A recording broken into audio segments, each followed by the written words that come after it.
Hello, Datsun fans. I was recently asked about some of my cooling mods. Excuse the dirt, I've been daily driving this car. But I thought I would just kind of review what I did to the cylinder head on the engine build.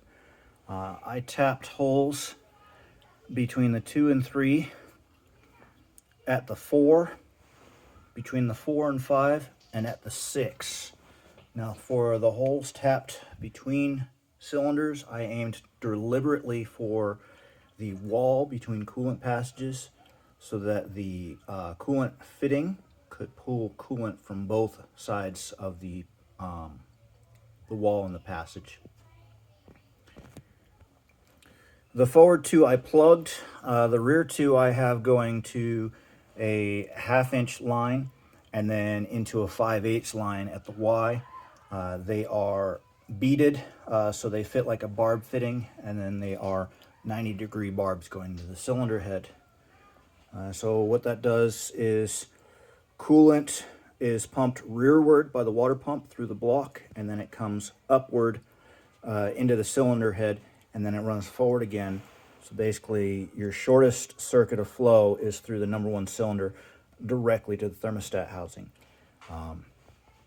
There is sometimes issues with imbalance of heat because the rear cylinders have to push coolant past all the other coolant flow to get circulation.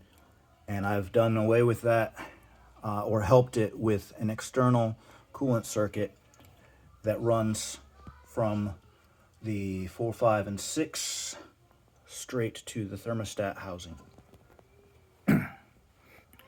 Then, of course, everybody's got a big fat radiator. Mine overcools in the winter, so I block about 1/4 of it with cardboard. And this is a double row instead of a triple row, so the rows are wider, so they give more surface area with no gaps between rows. And then this engine presently has, behind the timing cover, a plug in the bypass hole. So when the thermostat is closed, the bypass circuit keeps the coolant moving while it's bypassing the radiator. I was doing a lot of canyon driving in 110-degree weather, so I plugged that bypass passage by threading it and sticking a hex fitting in it.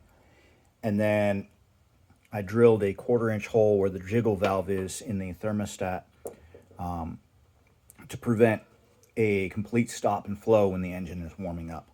I don't live in that area anymore, so I'm probably going to pull that plug out and let it warm up a little easier. Anyways, that kind of sums up the cooling mods I've done to this engine.